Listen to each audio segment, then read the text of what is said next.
যেদিন ভোট সেদিন উঠে তাহাজ্জুদের নামাজ পড়তে হবে। পারবেন তাহাজ্জুদের নামাজ পড়তে? আচ্ছা ঠিক আছে, তাহাজ্জুদের নামাজ পড়বেন এবং যে যার ভোট কেন্দ্রের সামনে যাবেন। ভোট কেন্দ্রের সামনে গিয়ে ওইখানে ফজরের জামাত পড়তে হবে। সবাই মিলে ফজরের জামাত করবেন। পারবেন?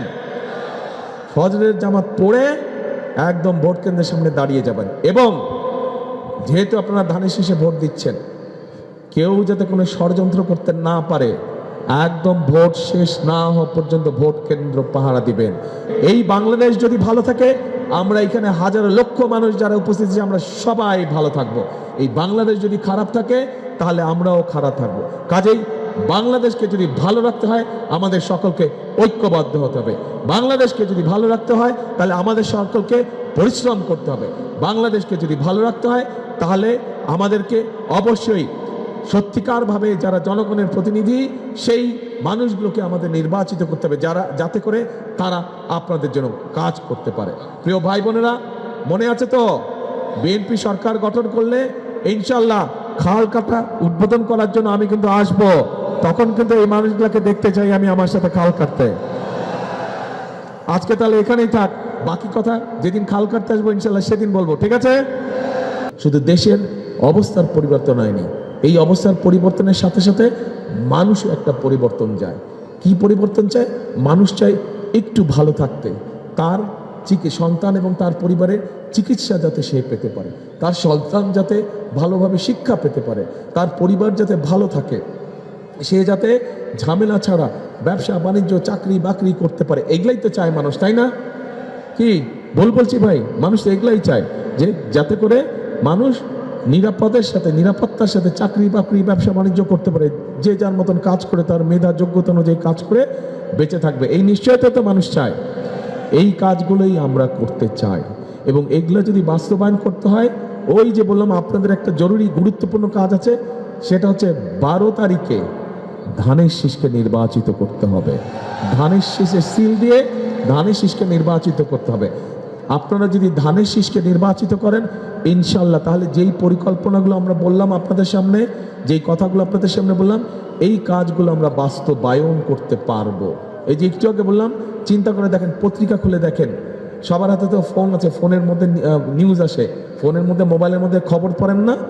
দেখবেন বিএনপি একমাত্র বলছে যে বিএনপি ফ্যামিলি কার্ড দিবে, কৃষক কার্ড দিবে, খাল খনন করবে, বেকারদের কর্মসংস্থান, ভোকেশনাল ইনস্টিটিউট করে বেকারদের কর্মসংস্থান করবে, 1 লক্ষের মতন আমরা হেলথ কেয়ারে দেবো, যাতে গ্রামে বসে বিশেষ করে মা বোনেরা অনেক সময় হাসপাতাল যেতে পারে না, হয়তো স্বামী নাই বা ভাই নাই বা ছেলে নাই যে হাসপাতালে নিয়ে যাবে, কিন্তু দিনের পর দিন অসুস্থ হয়ে পড়ে থাকে বেচারে। বাচ্চাদের ওই অবস্থা, মা বোনদের অনেক সময় এই সমস্যা হয় না? একজন পুরুষ ছাড়া যেতে পারে না হসপিটালে অনেক সময়। কিন্তু আমরা চাই মা বোন এবং শিশুরা যাতে ঘরে বসে ছোটোখাটো অসুখের চিকিৎসা যাতে পেতে পারে, সেই ব্যবস্থা আমরা করতে চাই। তো এই সবগুলো কাজকে করতে হলে কাকে জিতাতে হবে? কি ভাই, কাকে জিতাতে হবে? যদি এই কাজগুলো, ধানের শীষকে জিতাতে হবে। এখন সাথে আরেকটা কাজ আছে, আপনি তো কেন্দ্রে যখন ঢুকবেন তখন আপনি ধানের শীষে সিল দেবেন, কিন্তু কেন্দ্রে ঢোকার আগে আরো 2-1টা কাজ আছে। কি সেই কাজ? এবার কিন্তু সকাল সকাল গেলে হবে না, এবার যেতে হবে ভোরবেলা। যেদিন ভোট সেদিন উঠে তাহাজ্জুদের নামাজ পড়তে হবে। পারবেন তাহাজ্জুদের নামাজ পড়তে? আচ্ছা ঠিক আছে, তাহাজ্জুদের নামাজ পড়বেন এবং যে যার ভোট কেন্দ্রের সামনে যাবেন। ভোট কেন্দ্রের সামনে গিয়ে ওইখানে ফজরের জামাত পড়তে হবে। সবাই মিলে ফজরের জামাত করবেন। পারবেন? ফজরের জামাত পড়ে একদম ভোট কেন্দ্রের সামনে দাঁড়িয়ে যাবেন। এবং যেহেতু আপনারা ধানের শীষে ভোট দিচ্ছেন, কেউ যাতে কোনো ষড়যন্ত্র করতে না পারে, একদম ভোট শেষ না হওয়া পর্যন্ত ভোট কেন্দ্র পাহারা দিবেন। বাক্স পাহারা দিতে হবে, ভোট কেন্দ্র পাহারা দিতে হবে, যাতে কেউ কোনো এদিক ওদিক করতে না পারে, ভোট ষড়যন্ত্র করতে না পারে। বোঝা গেছে ভাই কথা? একমত কে এটার সাথে? কে একমত? আচ্ছা আলহামদুলিল্লাহ। তা এখন এই হলো কথা। আমি কোনো জোরে চিল্লিয়ে বক্তৃতা দিতে পারবো না। আমি আমার দেশের মানুষের জন্য, দেশের জন্য যেসব কথা চিন্তা করেছি, যেই সব কাজ আমি করতে চাই, সেই কাজগুলো আপনাদের সামনে আমি তুলে ধরলাম।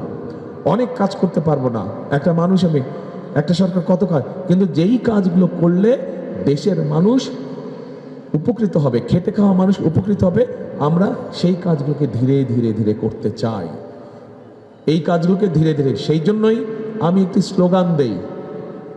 আপনারা এর মধ্যে নিশ্চয়ই স্লোগানটা শুনেছেন, যারা যারা জানেন আমার সাথে বলবেন, করব কাজ, কি হলো পিছন থেকে, করব কাজ, গর্ব দেশ, শুনতে পাই না, করব কাজ, গর্ব দেশ, সবার আগে, সবার আগে, ইয়েস, সবার আগে বাংলাদেশ।